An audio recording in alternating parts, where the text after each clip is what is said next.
প্রিয়া আজকে কিছুতেই পড়ায় মন দিতে পারছে না, টেবিলে স্থির হতেই পারছে না একদণ্ড। কি হচ্ছে তার সাথে? অস্থিরতা কমছেই না। আজ হঠাৎ তার খেয়াল হলো, এই লোকটার আশেপাশে তার এমন লাগে কেন? কই অন্য সময় তো হয় না? রিমিকে জিজ্ঞেস করতে হবে বিষয়টা। সে আবার প্রেম বিষয়ক পিএইচডি করা কিনা। ডায়াল করলো রিমির নাম্বারে। কয়েকবার টানা কল করেই গেল, ফোন তুলল না কেউ। ঘড়িতে সময় দেখলো রাত 10টা। এখনই নিশ্চয়ই ঘুমায়নি।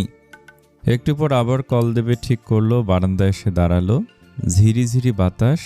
বৃষ্টি নামবে কি? নামবে হয়তো। প্রিয়া বুকের বাঁ পাশে হাত দিল। ধুকপুক ধুকপুক।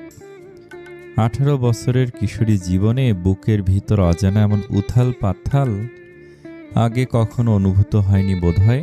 না, সত্যি হয়নি। কি এটা? প্রেমে পড়েছে সে? এমা, সি সি সি, কী সব ভাবছে সে? নিজেকেই ধমক লাগায় প্রিয়া। কতটুকু জানিস লোকটার সম্পর্কে তুই? আশ্চর্য। দেখাই হয়েছে হাতে গোনা কয়েকবার, এরই মধ্যে কি এমন করলো সে? না, আর কিছু ভাবতে পারছে না সে। মাথা ঝিমঝিম করছে, লোকটার কথা ভাবলেই মাথায় হ্যাং হয়ে আসতে চায়। চোখ বন্ধ করলো, দীর্ঘশ্বাস নিল। সাথে সাথে ভেসে উঠল আকাশের মুখটা, কেমন যেন সেই ঘ্রাণটা ভেসে আসছে এখনো। নিজের গায়ে একবার শুকলো। তার শরীর থেকে আসছে। শরীর শিরশির করেছে এখনো। বেহায়া মনটাকে থাপ্পড় মারতে মন চাচ্ছে। উফ, পড়াশোনা শিখেই তুলে এখন কিনা ওই লোকের কথা মাথায় বনবন করে ঘুরে মহাফাসাত্ত। রিমিকে বলে ওঝা, কবিরাজ দেখাতে হবে, ঝাড়ফুঁকে যদি কাজ হয়। উঠে এসো। চিরচেনা কণ্ঠস্বরে শিয়া পাশ ফিরে তাকায়। অয়ন গাড়ি নিয়ে দাঁড়িয়ে আছে। আমি চলে যেতে পারবো। অয়ন রাগান্বিত মুখে তাকায়। মেয়েটা বড্ড একরোখা। এক কথায় বোঝার চেষ্টা করে না কিছু। নিজে যেটা বলবে সেটাই। আজীবন একই রকম থেকে গেল। আগেও যাও একটু কম ছিল, এখন হয়েছে 3 ডাবল। অয়ন আবার কড়া গলা ডাকলো, আই সেইড, গাড়িতে এসে বসো। সেও আগের সেই একই দৃঢ় গলায় বলল, বললাম তো চলে যান, আমি যেতে পারবো। অয়ন চুপ করে তাকিয়ে থাকে শিয়ার দিকে। কোনো আওয়াজ না পেয়ে শিয়া তাকায়। বুকের ভিতরটা ধক করে ওঠে। মানুষটার চোখ দুটো লাল হয়ে গেছে, যেন ভয়ঙ্কর রাগে তাকিয়ে আছে তার দিকে। সে চোখ ফিরিয়ে নিল, হাঁটা ধরল সামনের দিকে। অয়ন এবার শব্দ করে গাড়ি থেকে বেরিয়ে এলো।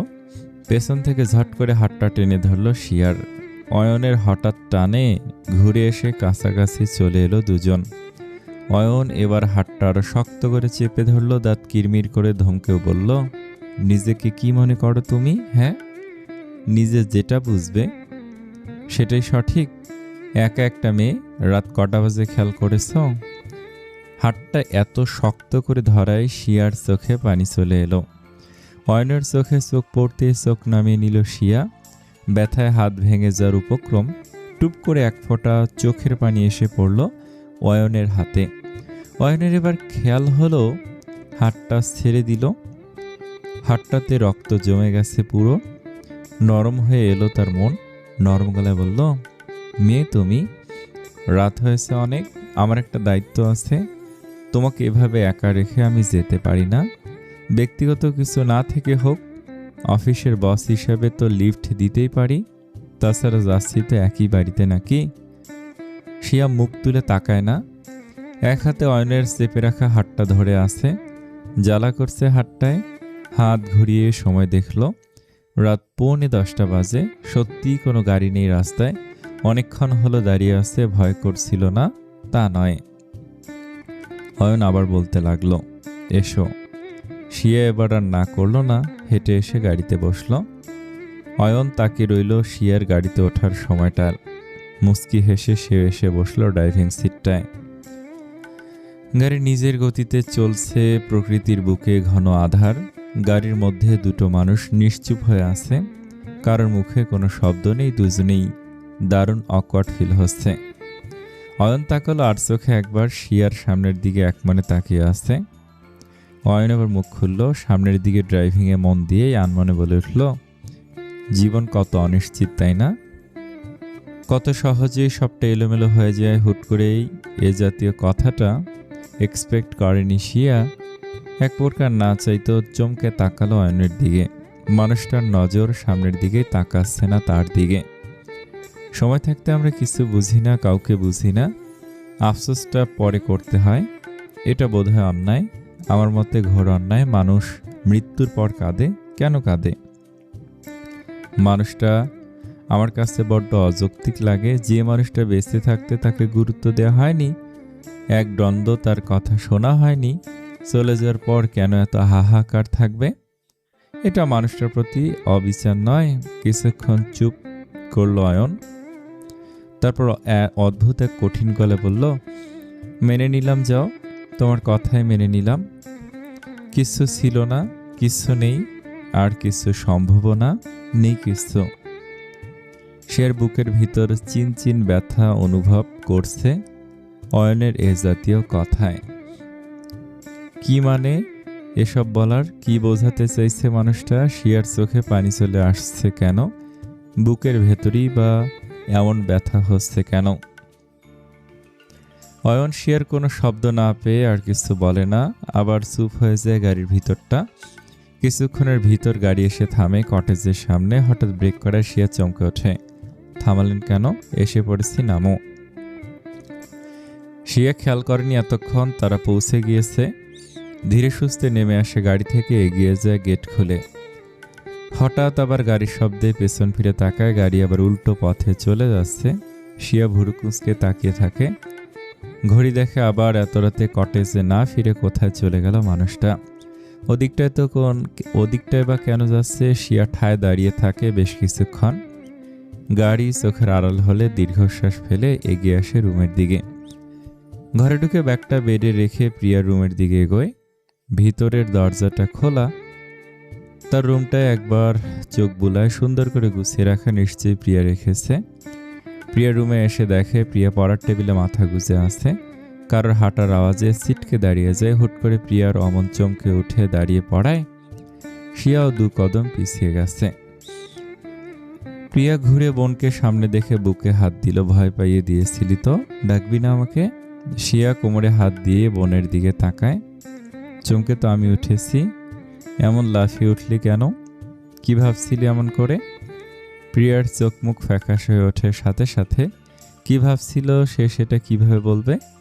আজ যেটা হয়েছে আপুকে সেটা কিছুতেই বলতে পারবে না সে। কিন্তু ভেবেও তো কুল পাচ্ছে না কিছু, নিজের মধ্যে রাখতে ইচ্ছে হচ্ছে না একদম। কিরে, চুপ করে আছিস কেন? কি হয়েছে? শরীর ঠিক আছে? প্রিয়ার চোখ মুখের এহেন অবস্থা দেখে শিয়া এসে তসর গলায় হাত রেখে জিজ্ঞেস করলো জ্বর এসেছে কিনা দেখতে চাইল।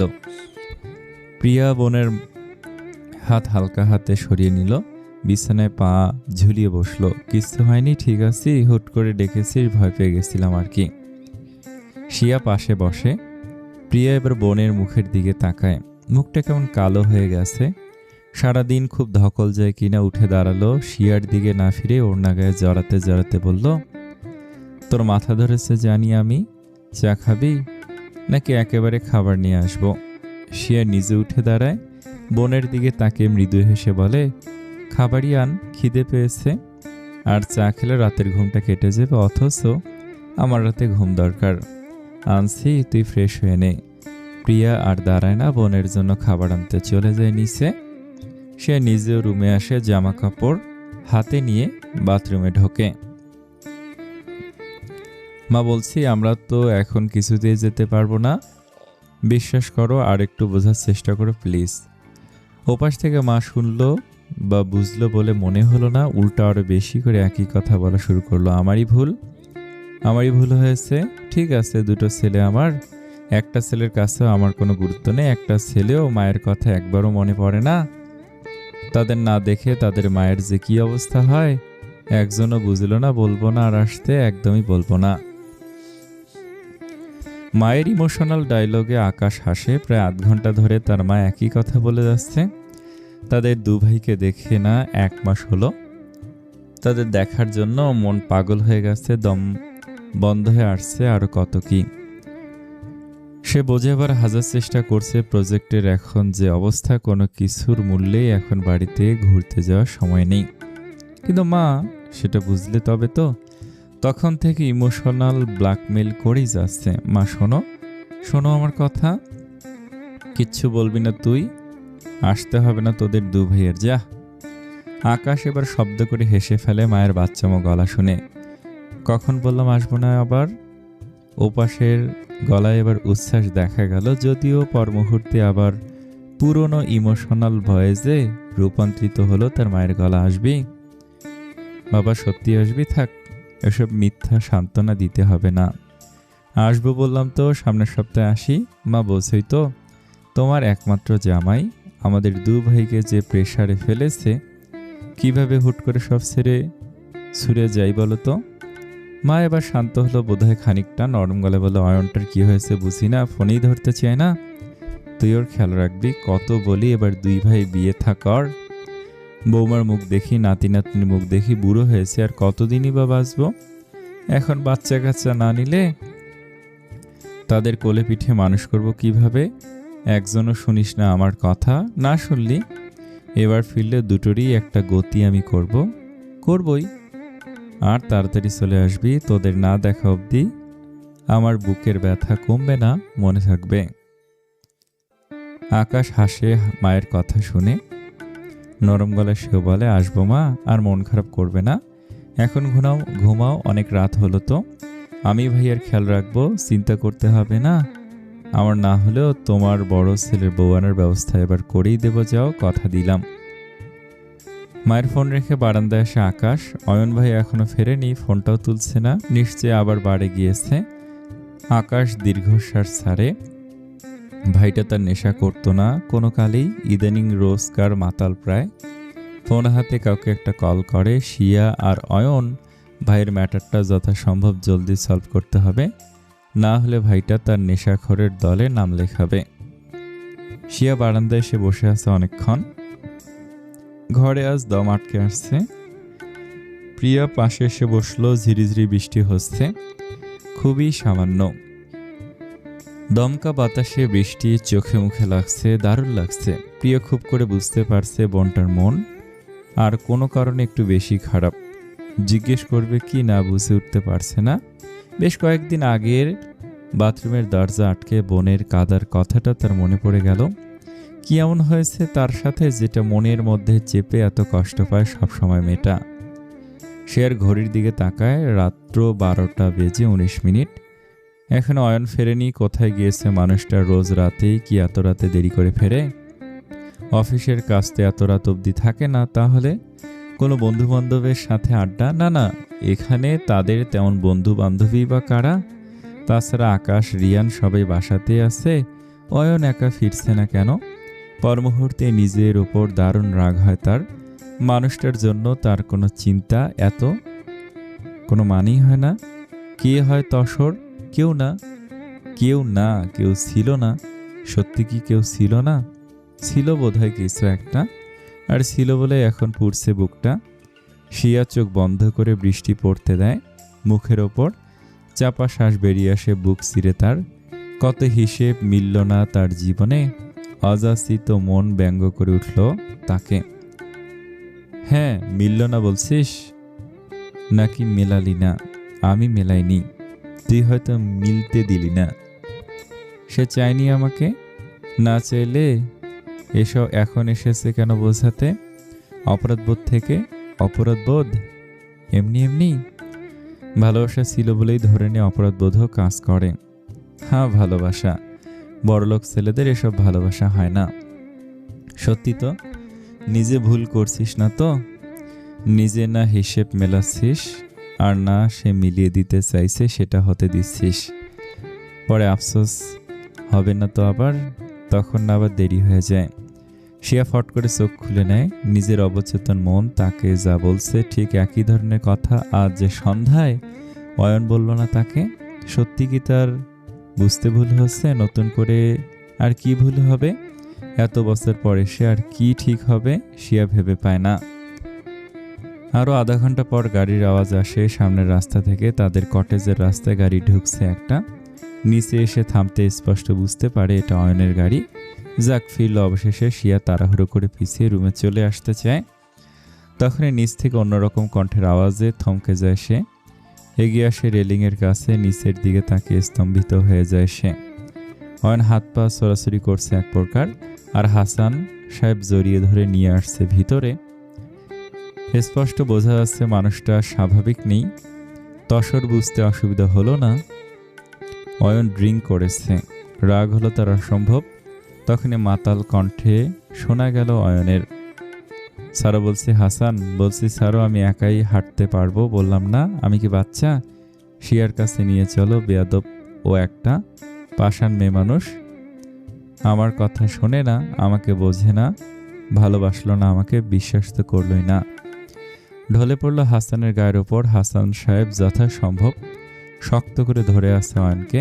সেও সান্ত্বনা দেওয়ার গলায় বলল, ঠিক আছে স্যার, আমরা বোঝাবো ম্যাডামকে, শুনবে আপনার কথা, এবার তো রুমে চলুন। অয়ন আবার বাচ্চাদের মতো হাত নেড়ে মাতাল গলায় কী সব বলতে থাকে। হাসান তাকে ততক্ষণে ভিতরে নিয়ে এসেছে। শিয়া আর দাঁড়ায় না, চোখ জ্বালা করছে তসর, বুকের ভেতরটা ছটফট করছে। মানুষটার এমন অবস্থা সহ্য হচ্ছে না কেন তার। দৌড়ে নিজের রুমে চলে এলো সে। আজকের আবহাওয়াটা খুব একটা সুবিধার বলে মনে হচ্ছে না।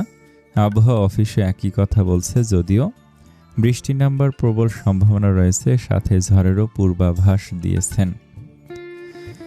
এখন সকাল 9টা বাজে। প্রিয়া ব্রেকফাস্ট করতে নিচে নেমেছে।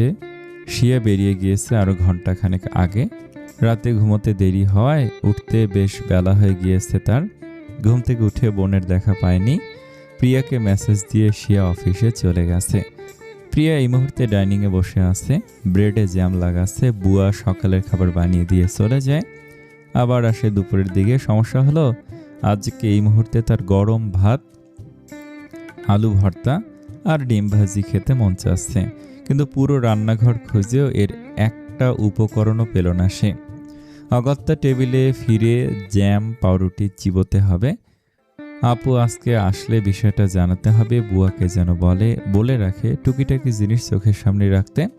বাড়িতে একটা ইঁদুর বাস করে কিনা, তার তো আবার হরহামেশাই খিদে পায়। তিতুর বিড়বিড় করলো একা একা।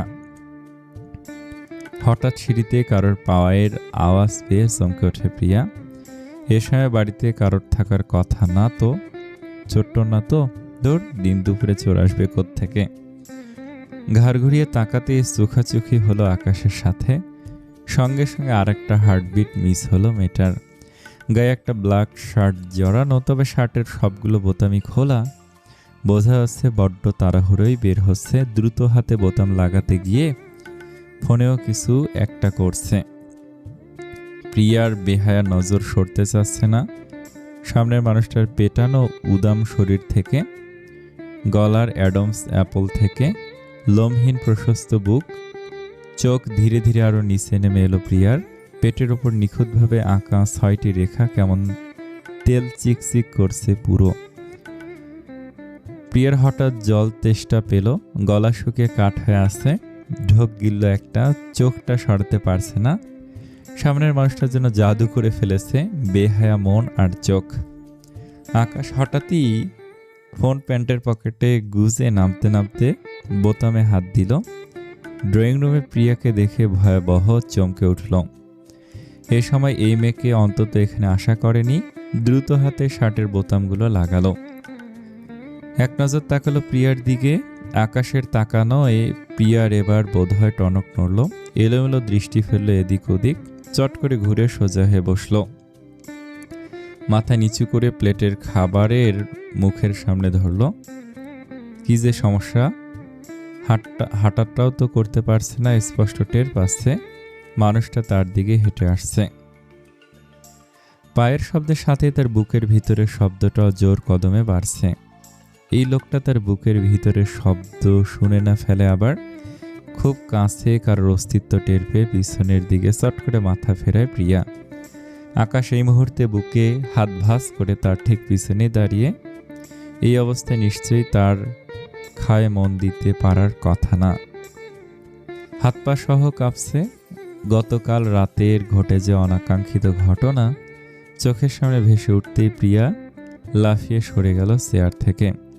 আকাশ পলকহীন নির্বিকারভাবে তাকিয়ে রইল মেয়েটার চোখের দিকে। প্রিয়া কিন্তু তাকাতে পারছে না। চোখে চোখ রাখা তার জন্য অসম্ভব ব্যাপার। এ লোক না আবার তার মন পড়ে ফেলে। এলোমেলো দৃষ্টি কোন দিকে নেবে বুঝে উঠতে পারছে না সে। আকাশের দিকে চোখ তুলে তাকাতে চাইল সে, কিছুতেই তো চোখে চোখ মেলাতে পারছে না। কি আশ্চর্য! আবার লোকটার গলার অ্যাডামস অ্যাপেলে চোখ আটকে গেল। ঢোক গেলার সাথে সাথে কেমন ওপর নিচ করছে। তার বেহায়া মন আলতো হাতে জায়গাটা ছুঁয়ে দিতে চাইছে। ওপরের বোতামটা অসভ্য লোক এখনো আটকায়নি। ইস, মহা যন্ত্রণা! এক গ্লাস পানি খেতে পারলে ভালো হতো। এবার হাত বুকে ভাঁজ করা অবস্থাতে আকাশ এগিয়ে এলো প্রিয়ার দিকে। প্রিয়া আবারও 2 কদম পিছিয়ে ফ্রিজের সাথে ধাক্কা খেল। আকাশ চোখ মুখ কুঁচকে তাকিয়ে রইল। মেয়েটার সমস্যা কি? এমনি তো ছটফট করে, তার সামনে এলেই এমন বিড়ালের মতন এদিক সেদিক করা শুরু করে কেন? গম্ভীর গলায় জিজ্ঞেস করে, তোমার সমস্যা কি? চোরের মতো এদিক সেদিক করছো কেন? পানি খাবো। আকাশ বিরক্ত মুখে তাকিয়ে থাকে মেয়েটার দিকে। মেয়ে এমন প্রতিবন্ধীর মতো ব্যবহার করছে কেন? হাত বাড়িয়ে টেবিল থেকে পানির গ্লাস এগিয়ে দিল প্রিয়ার দিকে। কাপা হাতে গ্লাসটা নিয়ে ঢকঢক করে শেষ করলো। আকাশ হাত থেকে আবার গ্লাসটা নিয়ে টেবিলে রেখে ভুরু উঁচালো প্রিয়ার দিকে। কি হয়েছে? প্রিয়া এবারও চোখ তুলে তাকালো না, কাশি দিয়ে নিজের গলা পরিষ্কার করলো। স্বাভাবিক হওয়ার প্রচেষ্টা। অন্যদিকে তাকিয়ে বলল, আপনি প্লিজ শার্টের বোতাম ভালো করে লাগান। কি? বুঝলাম না। শার্টের বোতাম লাগাচ্ছেন না কেন? ছাপড়িদের মতো বুক খুলে রেখেছেন আজব। আকাশরা এবার তাজ্জব বনে গেল। ছাপড়ি কাকে বললো মেয়ে? সাহস কত! আকাশ এহনাসকে কি না বলে ছাপড়ি। কষিয়ে থাপ্পড় মারতে ইচ্ছে হলো তার। দাঁত কিরমির করে বলল, হোয়াট ননসেন্স! ছাপড়ি বলছো কাকে? আকাশ এহনাস চৌধুরীকে। অবশ্য তুমি কি বুঝবে এসবের? প্রিয়া ফট করে তাকালো আকাশের দিকে, সাথে সাথে আবার সরিয়ে নিল চোখ। না বুঝলাম কিছু, আপনি বোতাম লাগান, দোহাই লাগে। আকাশের মুখে এবার বাঁকা হাসি ফুটে উঠল। মুখ নিচু করে এগিয়ে নিল প্রিয়ার দিকে। প্রিয়ার শ্বাস আটকে দাঁড়িয়ে রইল। লোকটার শরীরের ঘ্রাণে তার চোখ বন্ধ হয়ে আসতে চায়। আকাশ হাসকিশোর বলল, বাই এনি চান্স আমার বডি দেখে তুমি কি সিডিউস হচ্ছ? এই যা, লোকটা বুঝে গেল কিভাবে? প্রিয়ার ইচ্ছে হলো দৌড়ে পালিয়ে যেতে, তা তো সম্ভব হচ্ছে না। খাম্বার মতো সামনে দাঁড়িয়ে আছে, তার উপর হালকা কালচে গোলাপি ঠোঁটটা জল জল করছে। মনটা উল্টাপাল্টা ইশারা করছে। মরার ওপর খাড়ার ঘা হিসেবে এই লোকের শরীরে মাতাল করা ঘ্রাণটা তো আছে। ইস, কোনোভাবে ফ্রিজের ভিতর উঠে পড়া গেলেও বোধহয় ভালো হতো। ঢকিলে নিজেকে স্বাভাবিক করতে চাইল আবার। রাগী গলায় বলল, মোটেই না। ইয়ার এমন কি? সিডিউস হওয়ার কি আছে? আকাশ মুখের বাঁকা হাসি বজায় রেখেই এক ভুরু তুলল। তাই নেই কিছু? শিওর তো? হ্যাঁ হ্যাঁ শিওর। আকাশ এবার আর একটা বোতাম খুলে দিল। বুকের কাজটা উদম হয়ে গেল। প্রিয়া না চাইতো আবার দম আটকে গেল বুকটায়। চোখ আটকে গেল বুকটায়। দাঁতটা কিরমির করছে। তার বুকের ওপরটায় কামড়ে দিতে মন চাচ্ছে। ছি, প্রিয়া এসব কি বেহায়াপনা! নিজেকে নিজে ধমক দিল। আবার আগের থেকে রাগী গলা বলল, সরুন তো সামনে থেকে, মহা সমস্যা তো। সিডিউস হচ্ছে না তাহলে খোলা থাকলে সমস্যা কি? আছে সমস্যা, আটকান বলছি। প্রিয়া চোখ তুলছে না এখনো। আকাশের দারুণ হাসি পাচ্ছে মেয়েটার অবস্থা দেখে। কপট স্বরে বলল, হচ্ছে না শিওর? তুমি কি মেয়ের মধ্যে পড়ো তাহলে? এই সিন দেখার জন্য মেয়েরা লাইন ধরে থাকে, আর তুমি বলছো কিছু নেই তোমার। থাকতেই পারে লাইনে, সে লাইনের পথিক আমি নই। সরুন তো, তাই ভালো করে দেখে বলো তো। ইস, যে আমার বডি সেটা নিয়ে আবার এত অহংকারের কি আছে? হুম, শুনিনি, আবার বলো। এই যে আবার এগোচ্ছেন, কথায় কথায় গায়ের উপর এসে পড়েন কেন? কি বললে সেটা শুনতে নাও, কান এবার মুখের কাছে এনেছি, এবার বলো। আমি কথা বলছি, কিস করছি না। এত কাছে ঘেঁষানো কোনো মানে নেই। ফট করে বেফাঁস কথাটা মুখ থেকে বেরিয়ে গেল প্রিয়ার। ইস, লজ্জায় মরে যেতে ইচ্ছে হচ্ছে। কি সব বলে ফেললো। কি যেন বলছিলে? শুনতে এলাম। চাইলে এখন যেটা বললে সেটাও করতে পারো, আমি মাইন্ড করব না। সব মেয়েই আমাকে কাছে পেলে এটাই চায়। অস্বাভাবিক নেই, বলো বলো। প্রিয়ার এবার হাত পা অবশ্যই আসতে চাচ্ছে। কাঁপা কাঁপা গলায় বলল, বলছিলাম যে ওই বডি নিয়ে এত ঢং কিসের? এ বাবা, আবার শার্ট খুলে ফেললেন কেন? আকাশ এরই মধ্যে সামনের সবগুলো বোতাম খুলে দিয়েছে। প্রিয়ার চোখের সামনে দৃশ্যমান হলো পুরো শরীর। বুকের ভিতরে হৃৎপিণ্ডটা ঠুকরে বেরিয়ে এলো বোধ হয়। গলার কাছে দলা পাকিয়ে যাচ্ছে কি একটা। দু হাতে মুখ ঢেকে ফেলল সে। প্রিয়ার বেহাল দশা দেখে আকাশের পেট ফেটে হাসি আসতে চায়। সযত্নে মুখের হাসিটুকু গিলে দ্বিগুণ মাতাল করা গলায় কানের কাছে মুখ নিয়ে ফিসফিসিয়ে বলে, তা ম্যাডাম? দু হাতে ওভাবে চোখ ধরে রাখলেন, বুঝবেন কেমন করে কি কারণে এত অহংকার এই বডি নিয়ে? এই অহংকার অবশ্য আমার বউয়েরও হবে তার স্বামীর জন্য। তাকান তাকান। প্রিয়া না চাইতেও হাত নামিয়ে আনলো মুখের উপর থেকে। হুশ খুইয়ে তাকিয়ে রইল সামনের মানুষটার ফুটে ওঠা শরীরের ভাঁজের দিকে। ঘেমে যাচ্ছে পুরো সে নিজে। একই শ্বাস নিতে কষ্ট হচ্ছে। নিজের অবস্থায় নিজেরই লজ্জায় মরে যেতে ইচ্ছে হচ্ছে। আকাশ ঘোর লাগা চোখে তাকিয়ে রইল প্রিয়ার দিকে। মেয়েটা দারুণ জব্দ হয়েছে। ঘেমে নেমে একাকার, রীতিমতো হাঁপাচ্ছে। বারবার অভ্যাস মতো ঠোঁট কামড়ে ধরছে। আকাশ হাসকি স্বরে বলল, এই তো গুড গার্ল, দেখেছেন কেমন? প্রিয়ার গলা শুকিয়ে আসছে, ঠোঁট খড়খড় করছে যেন। ঢোক গেলছে বারবার। আরে পানি খাবেন? ইস, নিঃশ্বাস আটকে আসছে তো আপনার। তা আপনার হাঁপানি রোগ আছে বলেননি তো, নাকি আজকে থেকেই শুরু হলো? আকাশের ব্যঙ্গ করা কথা স্পষ্ট বুঝতে পারল প্রিয়া। লোকটাকে কামড়ে ধরতে মন চাচ্ছে, তাকে জ্বালাতন করা। এর শোধ যদি সে না নেয়। অসভ্য লোক। 7টা পর্যন্ত উফ, অসহ্য।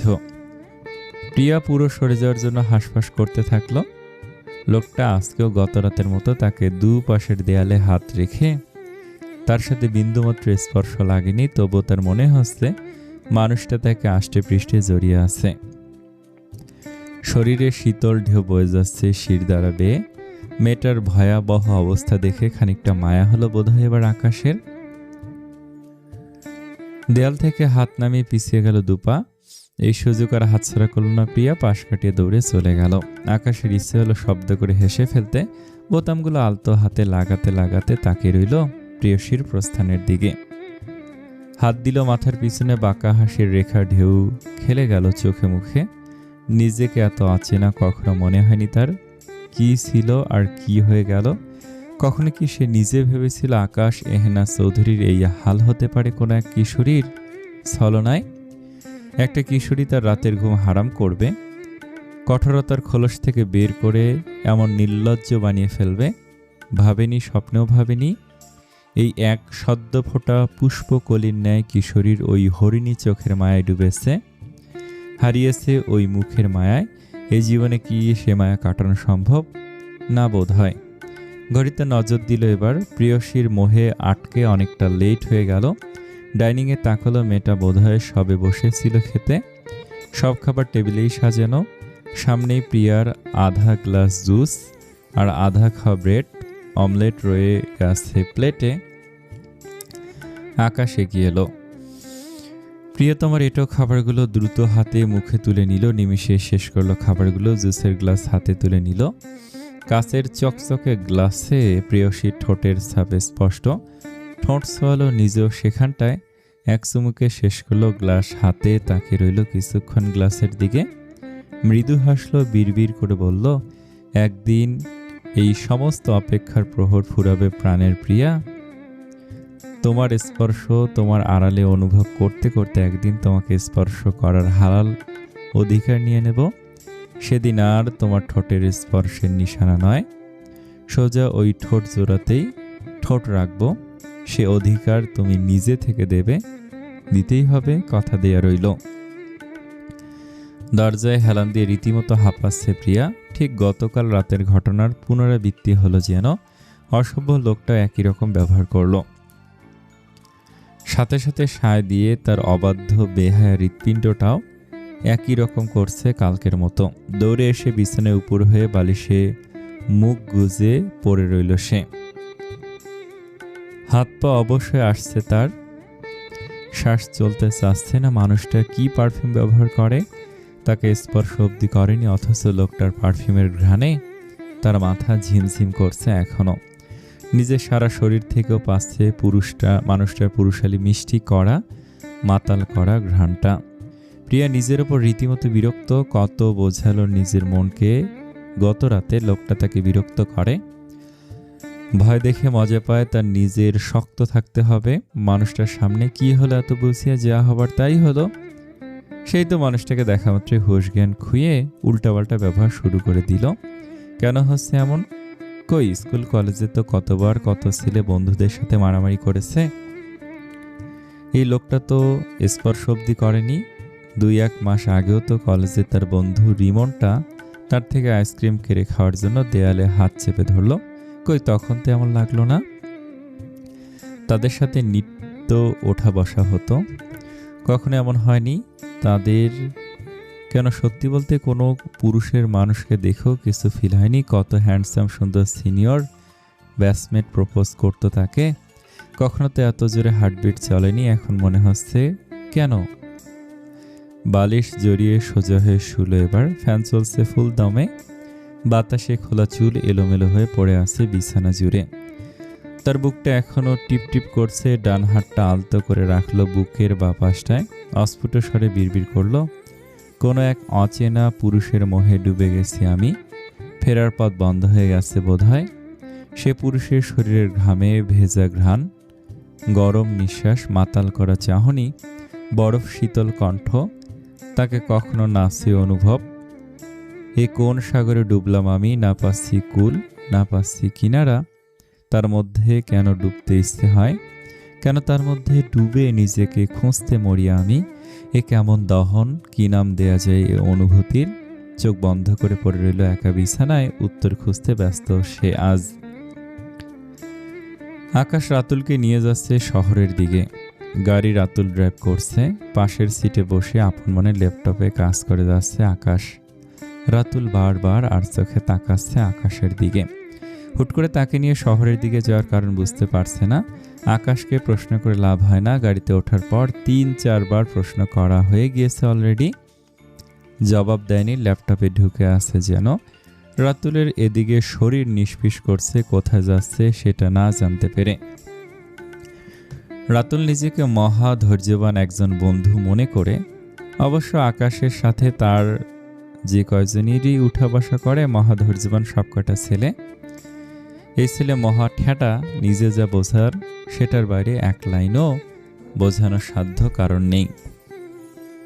আবার থাকতে না পেরে রাতুল মুখে চ শব্দ করলো, বিরক্ত প্রকাশ করলো। বিরক্তি গলায় বলল, হ্যাঁ রে আকাশ, আমি কি বরং তোর ড্রাইভারি হিসেবে নিয়োগ দে?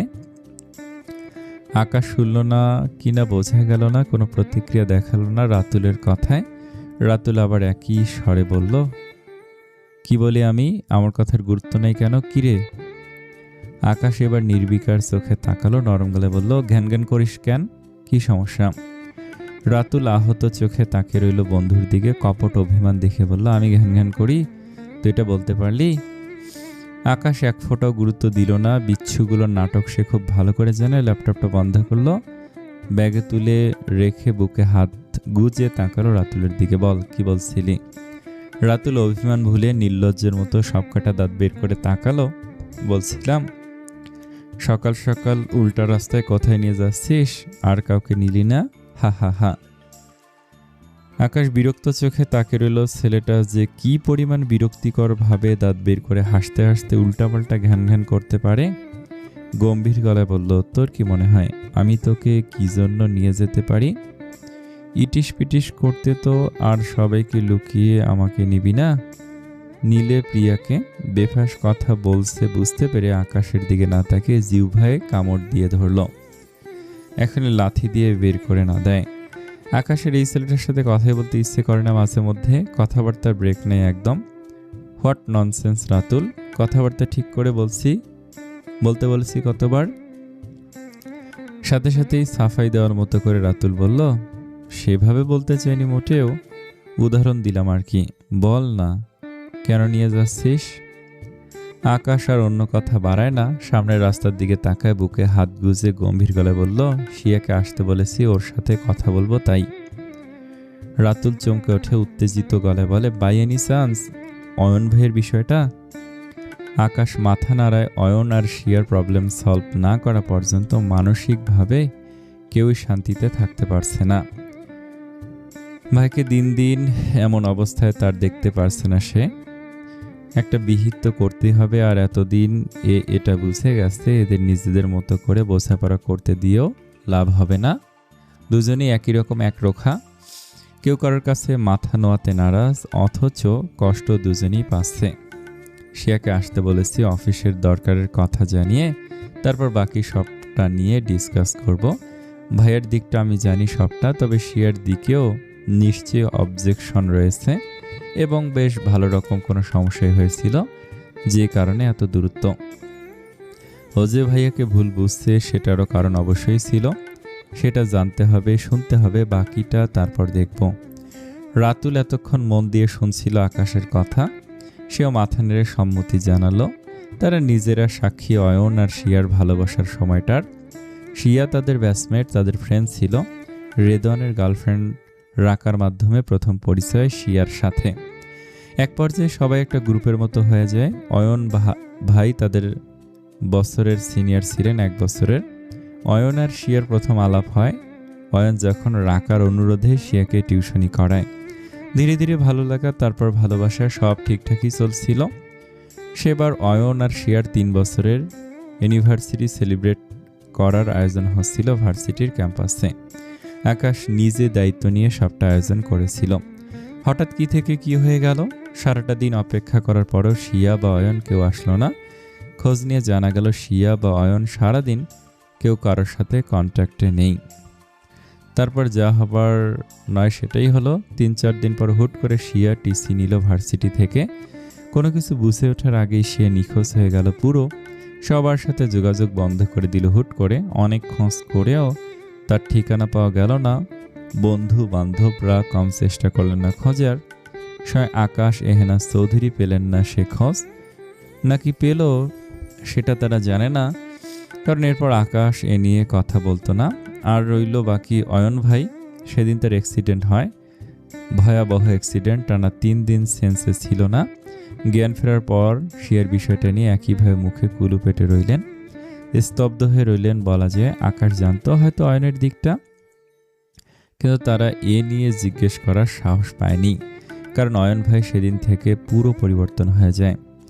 আগে যেমন ছোট ভাইয়ের বন্ধু হওয়া সত্ত্বেও নিজেও তাদের সাথে বন্ধুর মতো মিশত, সেখানে বড় ভাইয়ের মতো দূরত্ব বাড়িয়ে দেয়।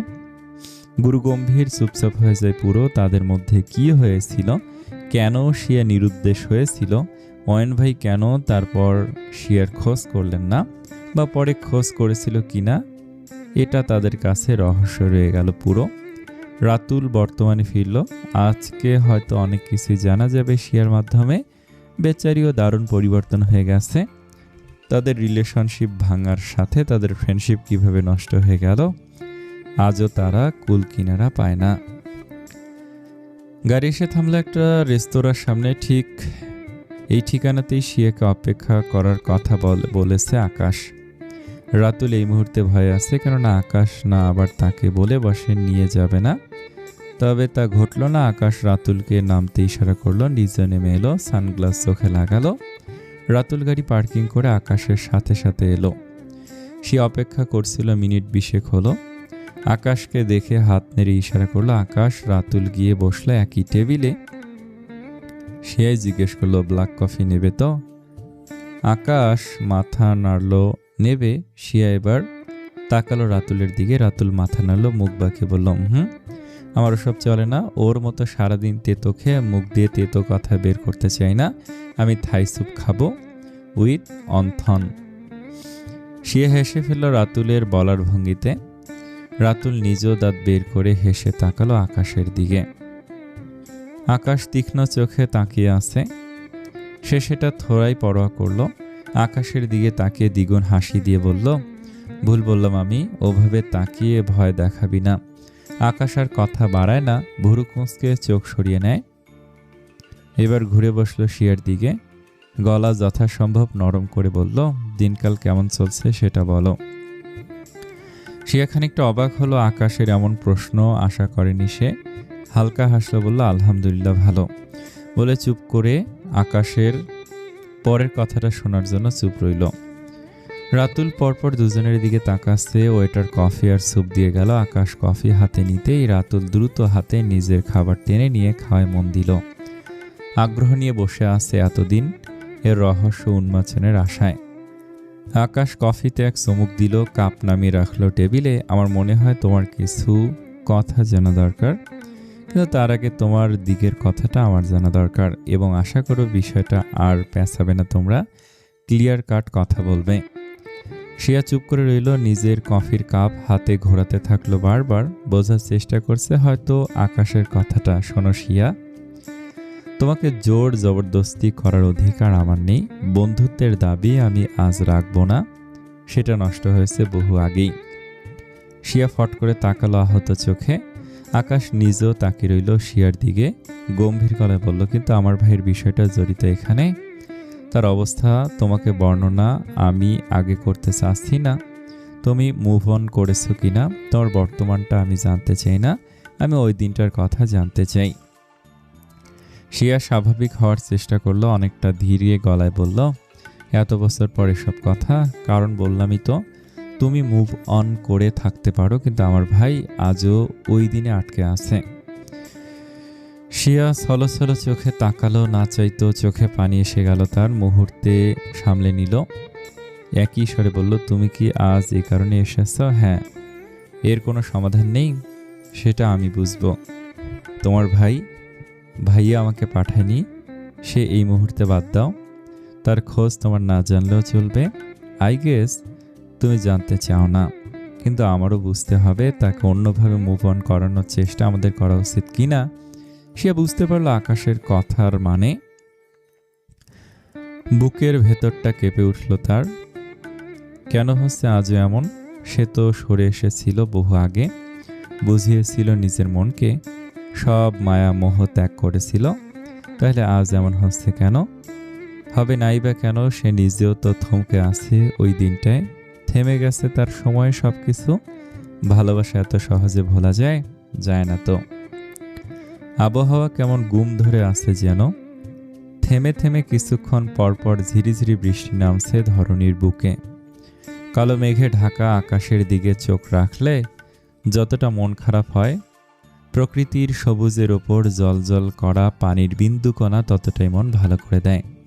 বিগত মাসখানেকের বেশি সময় ধরে রোদ বৃষ্টির এই লুকোচুরি খেলা নতুন কিছু নয়। রেস্তোরাঁয় সুন্দর সাজানো লবিতে ভিআইপি টেবিলে বসে আছে তিনজন মানুষ। একজন সেই তখন থেকে গুমোট মেঘের ভেসে যাওয়ায় চোখ রেখে আছে। আকাশ রাতুল সময় দিচ্ছে শিয়াকে, সামলে নিক, নিজেকে খানিকটা ধীরে সুস্থে বলুক। শিয়া সোজা হয়ে বসল, মাথা নিচু করে এক হাতে কয়েকবার নিজের কফির কাপটা ঘোরালো। এক পর্যায়ে দৃষ্টি তুলল আকাশের দিকে। সেকেন্ড খানেক দৃষ্টিতে তাকিয়ে রইল। আকাশের বুঝতে সময় লাগলো না মেয়েটা কিভাবে এত বছর পর সবটা শুরু করবে, গুছিয়ে উঠতে পারছে না বোধ হয়।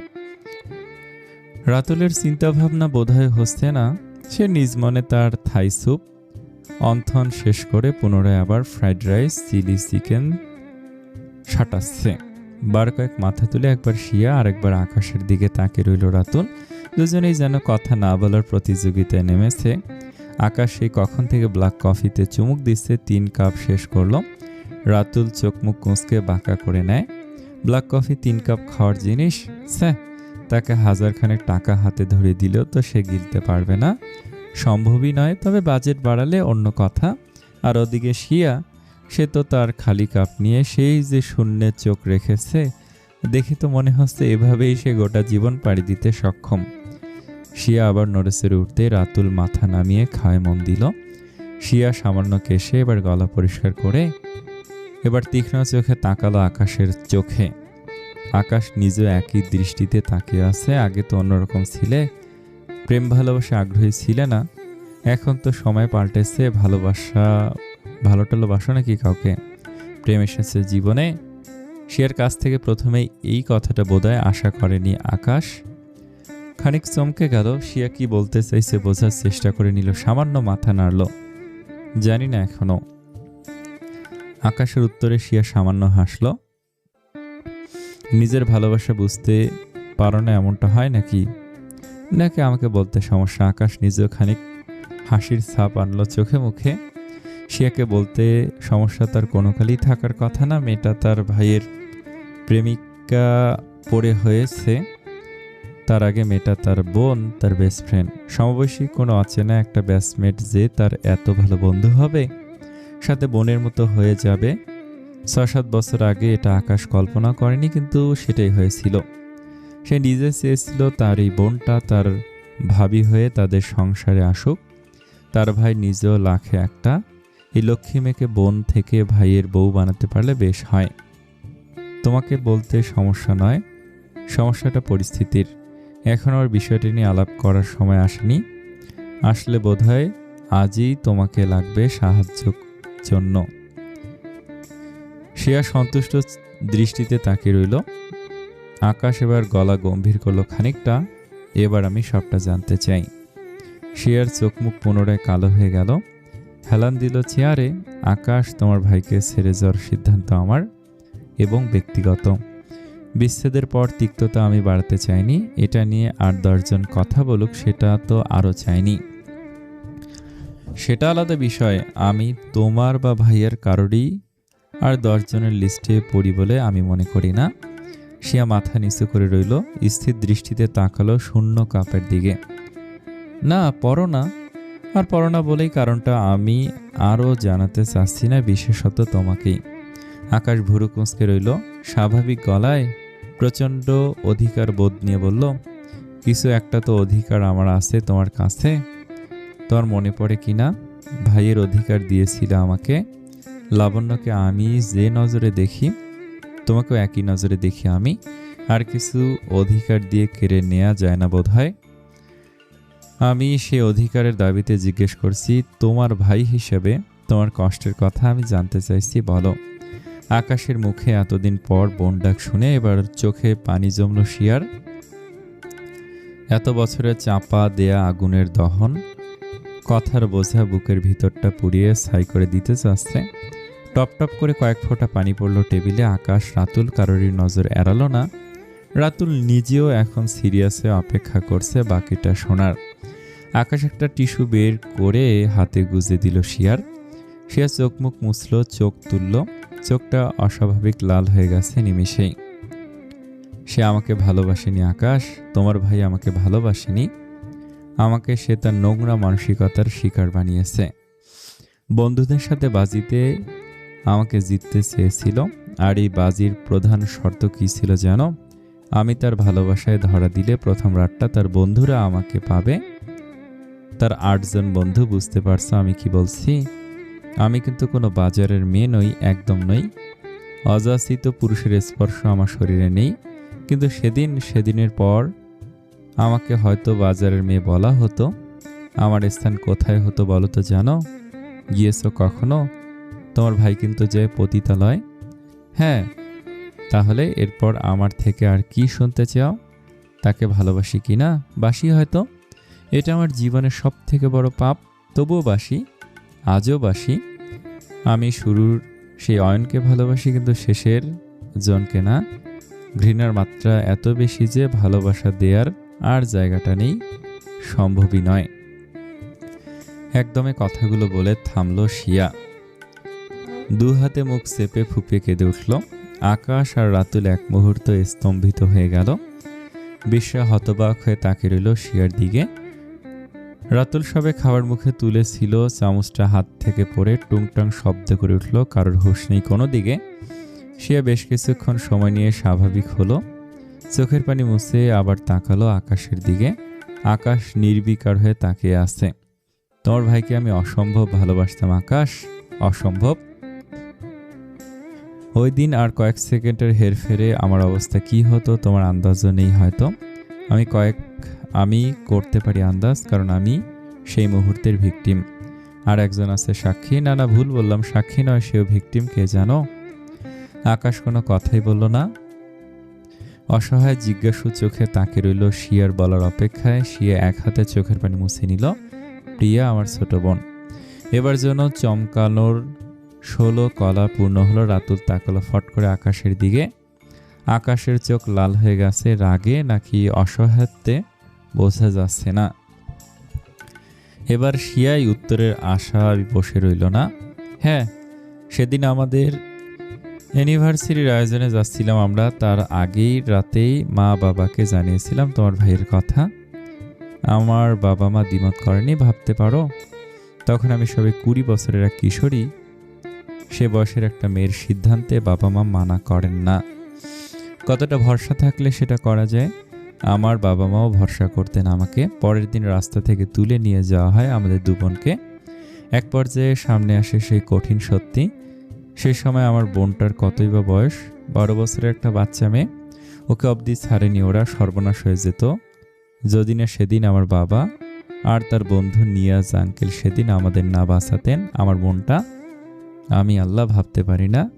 আমি ওই দিন এর কথা আকাশ জাস্ট ভাবতে পারি না। আর কথা বলতে পারলো না শিয়া, আবারও হু হু করে কেঁদে ফেললো। আকাশের গা হাত পা ছেড়ে দিচ্ছে। না, তার ভাই এসব করেছে বলে মনে হয় না। শিয়া প্রিয়ার সাথে কি হতে পারত, তার প্রাণ পাখিটার সাথে ওইটুকু বয়সে কতটা মানসিক ট্রমা। আকাশ কিছু ভাবতে পারছে না, আর নিজেকে অসহায় লাগছে তার। শিয়া কান্না আটকে ধীরে গলায় ফুপিয়ে বলল, আমাকে তারপর আর কি করতে বলতেছো তোমরা? আমার তোমার ভাইয়ের কাছে কৈফিয়ত চাওয়ার রুচিটাও হয়নি। তখন জাস্ট হারিয়ে যেতে ইচ্ছে হয়েছিল। বাবা মার সামনে মুখ দেখাতে ঘৃণা লাগতো আমার সিদ্ধান্তের জন্য। আমার বোনটার যদি। আকাশ হাত তুলে থামিয়ে দেয় শিয়াকে। শুনতে পারছে না এসব সে।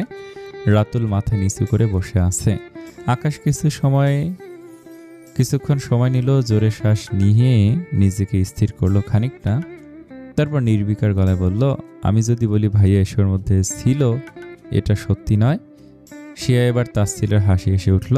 জানতাম এটাই বলবে, তার জন্যই তোমাকেও না জানিয়ে হারিয়ে গিয়েছিলাম আকাশ। তোমার দোষ নেই, অয়ন তোমার ভাই, তুমি আমার বোন আর প্রিয়া।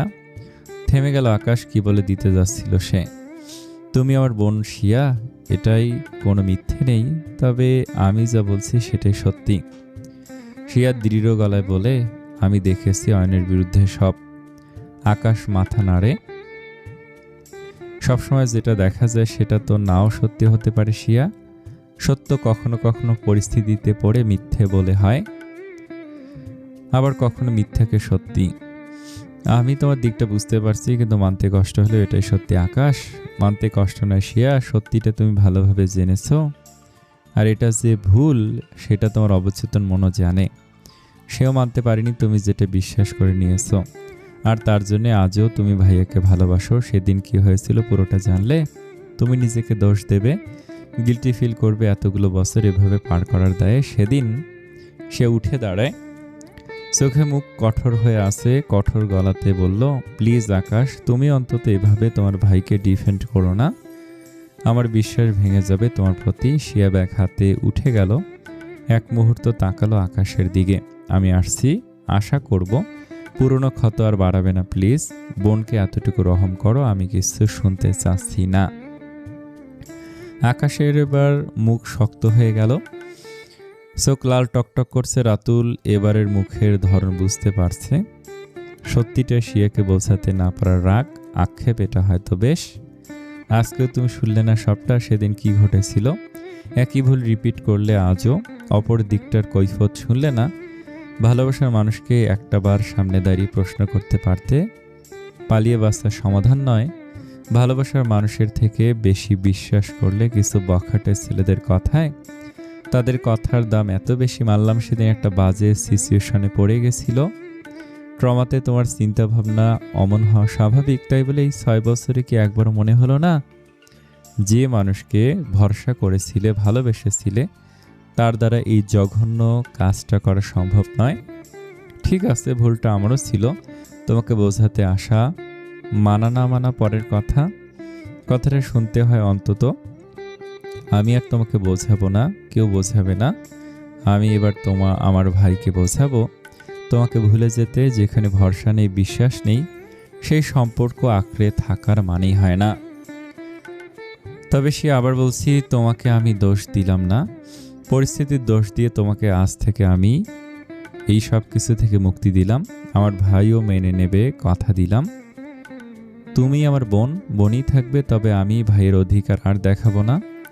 সে অধিকার আমার নেই, সেটা আমি রিয়েলাইজ করেছি। I am sorry for everything. যার আগে একটা কথা শুনে রাখো, আমি নিজে, রাতুল, আরও অনেক প্রমাণ ছিল আমার ভাই নির্দোষ। তবে এত কিছুর পর দোয়া রাখি তোমার ধারণা না ভাঙুক, যেহেতু তুমি চাও না। কারণ যতদিনে হয়তো সত্যিটা শুনবে, ততদিনে হয়তো অনেকটা দেরি হয়ে যাবে। আসি, ভালো থেকো। একটানে কঠিন গলায় সবটা বলে 1 সেকেন্ডও দাঁড়ালো না আকাশ। শিয়া ধপ করে বসে পড়ল চেয়ারে, চিৎকার করে কাঁদতে ইচ্ছে হচ্ছে তার। সবটা শোনা উচিত ছিল কি? আকাশ এত কনফিডেন্সে কিভাবে বলল? সত্যি তো সেদিন এর ঘটনা তো তাকে তার আপনজন কেউ বলেনি। যারা বলেছিল তারা সত্যি বলেছিল, সত্যি দেখিয়েছিল। তার কি নিশ্চয়তা? কেন শোনেনি সে অয়নের কথা? আর আজ কেন শুনল না আকাশের কথা? ভুল করলো কি সে? কিছু ভাবতে পারছে না এই মুহূর্তে। শিয়া বুক ফেটে যাচ্ছে কষ্টে। রাতুল এতক্ষণ রোবটের মতো বসেছিল এখানে, তা কথা বলা সাজে না। উঠে দাঁড়ালো শিয়া, টেবিলে মুখ গুজে ফোপাচ্ছে, আলতো হাত রাখলো শিয়ার মাথায়। তোকে আগেও বলেছিলাম শেষটা হয়তো অন্যরকম। থ্রিলার সিনেমাগুলোতে যেমন শেষটায় চমকে দিতে হয়, জীবনটাও অনেকটা তেমন। কে জানে শেষে হয়তো দেখতি পুরো সিনেমার তোর চিন্তাভাবনাই ভুল ছিল। মূল টুইস্ট অন্য কিছু। সিদ্ধান্তের আগে হাজারবার ভাবতে হয় শিয়া। সিনেমার শেষ অবধি অপেক্ষা করতে হয়। মাঝ পথে ছেড়ে দেওয়া সমাধান হতে পারে না। যতই কঠিন পরিস্থিতি আসুক, সামনে থেকে মোকাবেলা করতে হয়, সমস্যার সাথে বোঝাপড়া করতে হয়। তারপর ঠান্ডা মাথায় সিদ্ধান্ত। অয়ন ভাই এমন করতে পারে ভাবলি কিভাবে? যাগ্গে আসি, কেমন?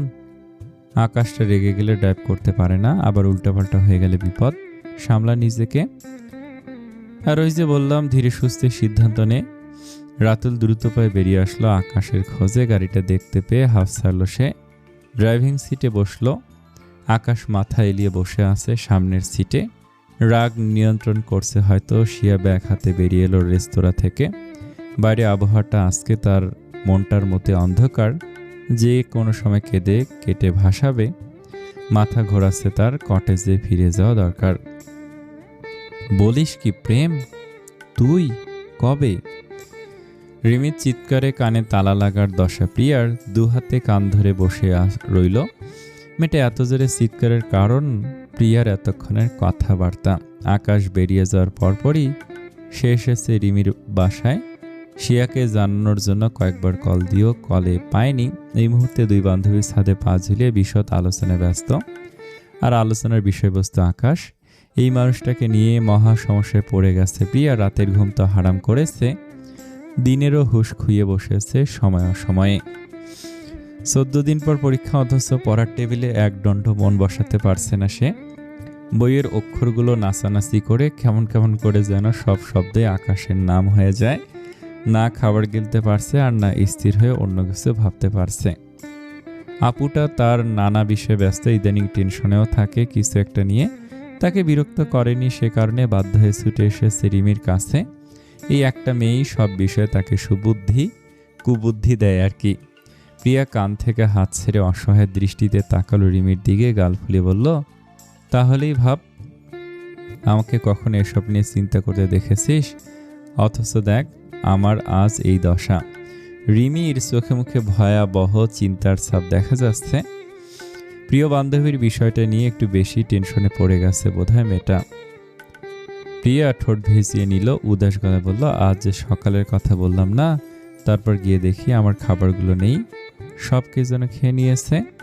বাড়িতে ওই সময় আমি আর আকাশ ভাইয়া ছাড়া কেউ ছিল না। আর প্রিয়ার মুখে আকাশ ভাইয়া শুনে হো হো করে হেসে উঠল রিমি। ভাইয়া? নাকি ছাইয়া ছাইয়া? রিমির বলার ভঙ্গিতে মুখ বাঁকালো প্রিয়া। বাজে বকিস না তো। কি বলবো? হ্যাঁ, আপুর ফ্রেন্ড, কম করে হলো 8 থেকে 9 বছরের বড়। তাছাড়া ওরকম হ্যান্ডসাম পুরুষকে আঙ্কেল নিশ্চয় বলতে পারি না। রিমি শব্দ করে হেসেই যাচ্ছে, গড়িয়ে পড়ছে প্রিয়ার কোলের ওপর। চোখে পানি এসে গেছে।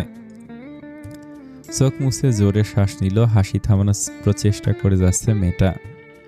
খাবার কে খাবে, আকাশ ভাইয়া? প্রিয়া মুখের উপর মাছি তাড়ানোর মতো হাত নাড়ালো। আরে ধুর, পাগল নাকি? আমার খাবার সে খাবে কেন? বিড়াল হয়তো। তোর বাসায় বিড়াল আসে না বললি তো তখন। তাছাড়া বিড়াল অত সুন্দর করে ব্রেড খাবে, জ্যাম খাবে, গ্লাসে করে জুস খাবে?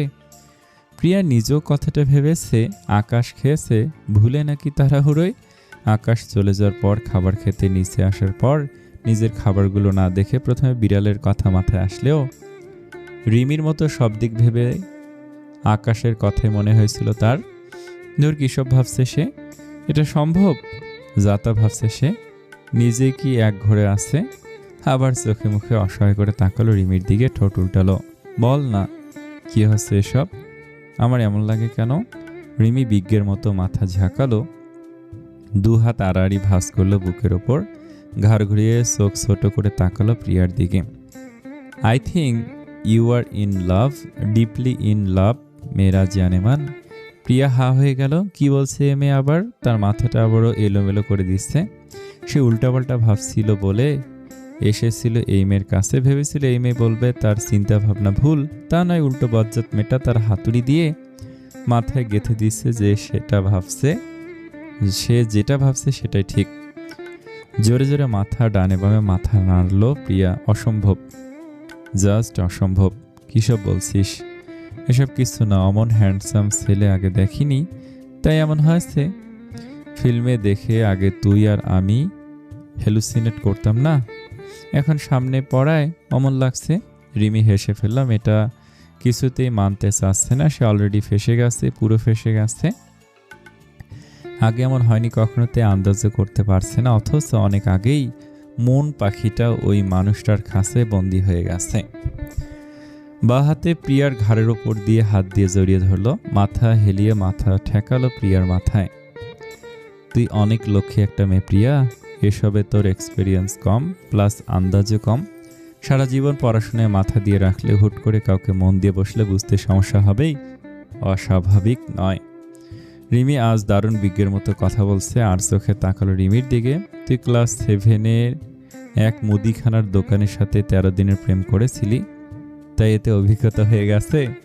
রিমি মুখ বাঁকায়। ইস, ছোটবেলার সেই গাধার মতো করা কাজটার কথা মনে করিয়ে লজ্জা দেওয়ার মানে হয়। অথচ প্রিয়াটা সবসময় এটা করে। প্রিয়াকে ছেড়ে সোজা হয়ে বসে চানাচুরের বাটি থেকে এক মুঠ চানাচুর ঠেলে দিল প্রিয়ার মুখে। চুপ করতো, ওটা তো তখন অল্প বয়সে পাকার ফল, লজ্জা দিস না। আমার এখন একটা ক্লাস আছে। প্রিয়া হো হো করে হেসে উঠল। রিমিটাকে এই একটা কথায় দারুণ ইম্বারেসড করা যায়। ভুল কি বললাম? ওই 13 দিনের অভিজ্ঞতা থেকে এত বয়ান ছাড়িস তাই তো? রিমি তাকালো না প্রিয়ার দিকে, নিজেও মুখে পুরল একটা বিস্কুট। চিবোতে চিবোতে বলল, ওসব কিছু না, আশেপাশে নজর দিয়ে চলতে হয় বুঝলি। সিনিয়র ব্যাচমেটদের কাহিনী দেখতে হয়, সিম্পল। হয়েছে, এখন বল কি করব? আমার কিছু ভালো লাগে না, মন বসে না পড়ায়। মনটা বেঁধে রাখ, ভুলেও আগে প্রকাশ করবি না। তোর মতো পরীর মতো মেয়ে আগে অ্যাপ্রোচ করলে দাম বেড়ে যাবে। সেও তো রাজপুত্রের মতোই। রিমি বিরক্ত প্রকাশ করে। গাধা তুই একটা। হোক সে রাজপুত্র, তো তুই তো রাজকন্যা, এটা বুঝিস না? ও পুরুষ মানুষ, ও আগে প্রকাশ করলে তাহলে ব্যাপারটা জমবে। না হলে পুরুষ মানুষ তো স্বভাব এরকম সবার, তোকে চাপের উপরেই রাখবে একবার টের পেলে। প্রিয়া বোঝার ভঙ্গিতে মাথা নাড়ল। ভুল বলেনি, সে কেন আগে প্রকাশ করবে? তাছাড়া ওই অসভ্য লোকটাই তো আগে আগে গায়ে পড়ে, কেমন কেমন ভাবভঙ্গি করে। তারও মনে কিছু আছে নাকি বাচ্চা মেয়ে ভেবে মজা নেয়? সেটাও তো দেখতে হবে। নিজের মনে যাই থাকুক, ওই লোকটা আগ বাড়িয়ে না এগোলে সে এক পাও আগাবে না, শেষ কথা। আকাশ কপাল চেপে ধরে আছে, মাথাটা দপদপ করছে যেন। রাতুল নিজেও সাহস করে কিছু বলতে পারছে না আকাশকে। আকাশ হাত বাড়িয়ে পানির বোতলটা নিল, ঢকঢক করে অর্ধেক বোতল পানি শেষ করে কপাল কষকে সামনে তাকিয়ে বলল, ভেবেছিলাম আজকে ওদের প্রবলেমটা সলভ করে দিতে পারবো। ওরা দুজনেই বিষয়টা এতটাই তিক্ততার পর্যায়ে নিয়ে গেছে, এটা কোনো থার্ড পারসন সমাধান করতে পারবে না যদি না ওরা নিজেরা চায়। রাতুলও কথাটা ভেবেছে শাহজাহানের সাথে সাথে আকাশের সাথে, কিন্তু ওদের যে অবস্থা, ওরা নিজেরা মেটাবে না আকাশ, সেটাই তো সমস্যা। একটা কাজ করতে হবে এখন। রাতুল প্রশ্ন চোখে তাকায় আকাশের দিকে। আকাশ স্থির দৃষ্টিতে তাকায় একবার ওর দিকে, গম্ভীর গলা বলে, ওদের সেই সিচুয়েশনে ফেলতে হবে যাতে এটা নিয়ে ওদের বোঝাপড়া করা ছাড়া কোনো পথই ফাঁকা না থাকে। ভালো তো দুজনেই বাসে, দুজনকেই কষ্ট পাচ্ছে, দুজনেরই দোষ নেই। এরা যে আলাদা আলাদা জীবন সাজাতে পারবে না সেটা ওরা নিজেরাও জানে, অথচ দেখ জেদ ধরে আছে। তো কি করবি এখন? আকাশ বাঁকা হাসলো, হাতে সময় দেখে নিল একবার। দেখ কি করি, দেখতেই পাবি। রাতুল আর কথা বাড়ায় না, আর জবাব পাওয়া যাবে না এটা সে জানে। কেন যে তোকে পাহারা দিল মন, কেন যে এত সাহারা দিন, কেন যে তোকে পায় না মনে হয়। সামনে মানুষটাকে দেখে গান গাওয়া থেমে গেল প্রিয়ার। আজ তার চমকানোর দিন বোধ হয়। রিমির বাসা থেকে চলে এসেছে। গাড়ি থেকে নেমে নেচে কুদে হেলে দুলে কটেজের দিকে আসছিল সে। এই সময় কেউ থাকে না কটেজে, সে ছাড়া সম্পূর্ণ ফাঁকা থাকে, অথচ আজকে গেটের সামনে দাঁড়িয়ে আছে একজন মানুষ। সামনে মানুষটা প্রিয়াকে দেখে বোধহয় ভূত দেখার মতো চমকেছে, হা হয়ে গেছে এক প্রকার। প্রিয়া নিজেও এগোবে কিনা বুঝতে পারছে না, ওভাবে নেচে কুদে আসছিল, লোকটা বোধহয় দেখে ফেলেছিল। ইস কি লজ্জা, এত বড় ঢঙ্গিমে নাচতে নাচতে আসছে। প্রিয়া সামলে নেয় নিজেকে, ধীরে সুস্থে এগিয়ে যায় গেটের দিকে, ব্যাগ হাতে চাবি বের করে। লোকটাও কয়েক পা এগিয়ে এসেছে প্রিয়ার দিকে, ছোট্ট একটা ট্রলি ব্যাগ পাশে রাখা, চেক শার্ট, কালো প্যান্ট, চোখের সানগ্লাসটা খুলে হাসি মুখে এগিয়ে এলো ওর দিকে। তুমি এখানে? প্রিয়া কি বলবে বুঝতে পারলো না। সে এখানে থাকার মানে কি? সেই তো এখানে থাকবে, এনার কাজ কি? প্রিয়া সৌজন্যতার হাসি হাসলো। আপনিও? সেটা তো আমি প্রশ্ন করতে পারি, তুমি এখানে? প্রিয়া অবাক গলায় বলল, আমি তো এখানেই থাকি। রিয়ান এবার বড় বড় চোখ করে তাকিয়ে রইল। এখানে মানে? কবে এসেছ? গত মাস। মানে কি, কার সাথে উঠেছ? এখানে তো সবাই আমাদের অফিসার। আমার বোনের নাম ইনশিয়া। রিয়ানের সোয়াল ঝুলে নিজের দিকে পড়ল, এক প্রকার চিৎকার করে বলল, শিয়ার বোন তুমি এখানে থাকো, আমি দেখিনি কেন তাহলে? লোকটার এত আফসোসের কারণ বুঝল না প্রিয়া। এখানে আসার পর একই বাসায় থেকেও এক আকাশ আর রাতুল ছাড়া কারোর সাথে দেখা হয়নি ওর। হাসার চেষ্টা করলো প্রিয়া সামান্য, আসলে পড়াশোনার চাপ তো, কারোর সাথে আলাপ হয়নি এখানে আসার পর। একই বাসায় থাকে, অথচ দেখো পুরো একটা মাস জানি না যে তুমি এ বাসায়, ভাবতেই পারিনি আমি। ভেতরে যাবেন তো? হ্যাঁ, আমি কয়েকদিনের জন্য একটু বাসায় গিয়েছিলাম, আজ এসেছি। চাবি নেই মেন গেটের। প্রিয়া চাবি খুলে ভেতরে ঢুকলো।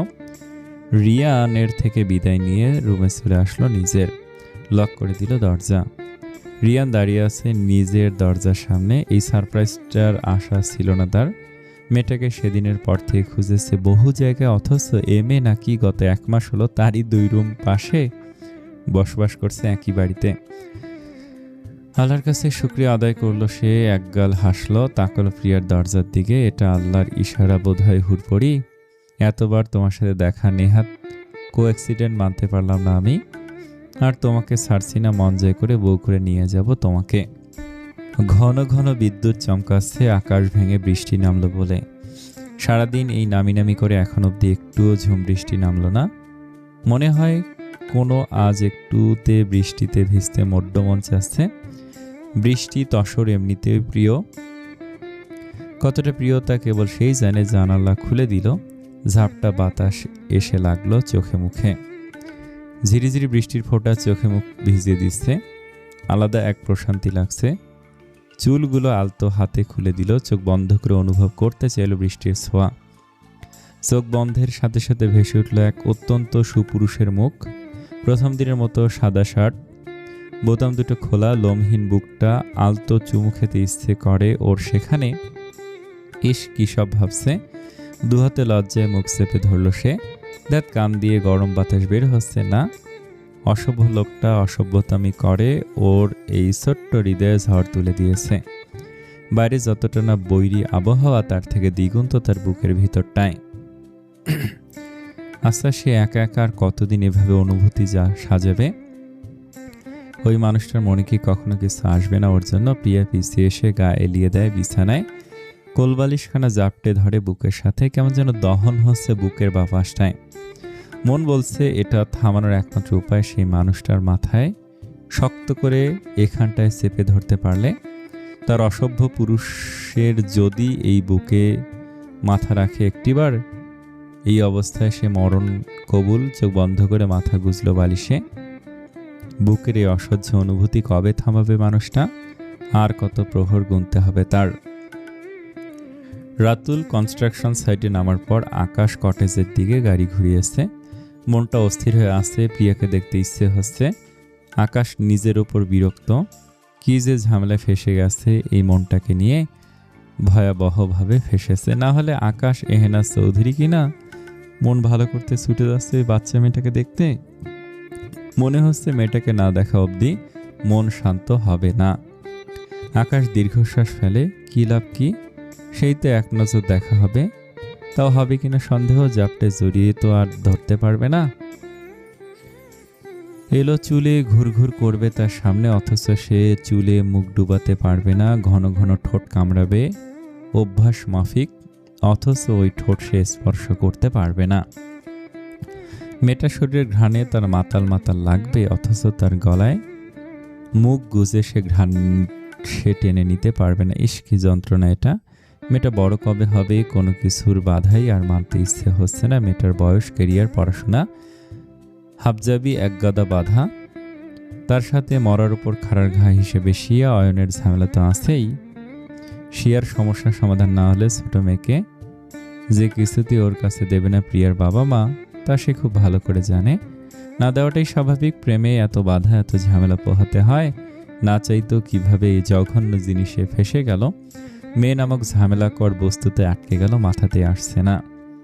গাড়ি থেকে নেমে সোজা দোতলায় চলে আসলো আকাশ। প্রিয়ার রুম বরাবরের মতো আটকা। এখন কি করবে সে? কতক্ষণ অপেক্ষা করবে? এ মেয়ে দিনের মধ্যে আর বের হবে বলে মনে হয় না। বেশ খানিকক্ষণ পায়চারি করলো করিডরে। সারা না পেয়ে নিজের রুমে ঢুকে গেল সে। শার্টটা টান দিয়ে খুলে ঢিল দিল বিছানায়। অস্থির লাগছে। এমন শান্ত হবে না মেয়েটাকে না দেখলে। ঘড়িতে সময় দেখলো দুপুর 2:30। কপাল ঘষলে এক হাতে। খেতে নামেনি নাকি মেয়েটা, নাকি ঘরেই নেই? এদিকে পাশের রুমের দরজা খোলার শব্দ পেয়ে আলতো হাতে দরজা খুলে বেরিয়ে এলো প্রিয়া। আকাশের দরজা খোলার শব্দ এলো অসমে আজ আবার। কাহিনী কি একটা মনে হলো তার। এগিয়ে এলো আকাশের ঘরের দিকে। লোকটাকে দেখতে ইচ্ছে হচ্ছে, কিন্তু কি বলবে, কেন এসেছে? খানিকক্ষণ চিন্তা করলো। মনে পড়লো তো দুপুর মাত্র এলো, খাবার নিশ্চয়ই খায়নি। এই ওসিলায় যাওয়া যেতে পারে। জিজ্ঞেস করলে বলা যাবে খেতে ডাকতে এসেছে।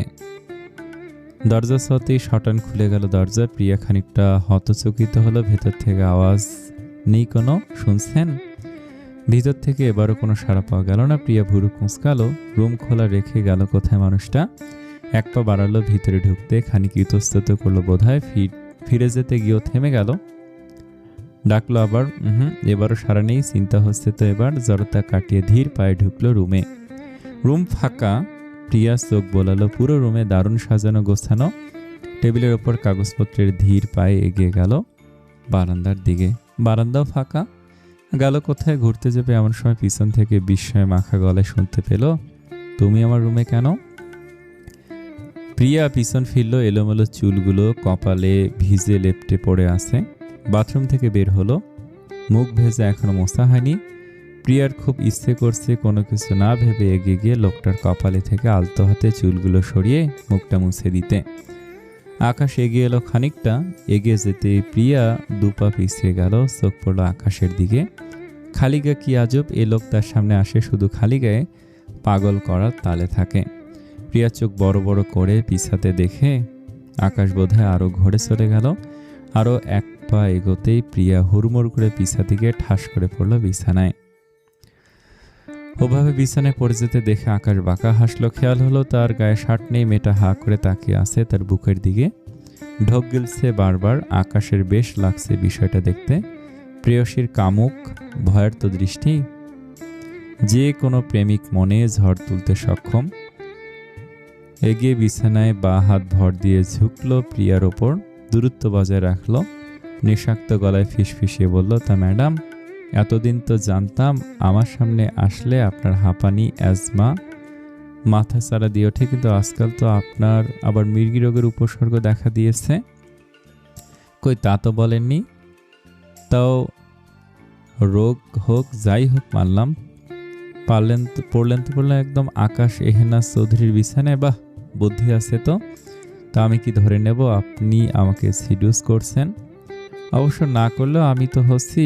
এভাবে শেয়ালের সামনে মুরগির ভঙ্গিতে ভুলেও তাকিয়ে থাকবেন না, ভুলটুল হয়ে গেলে তখন।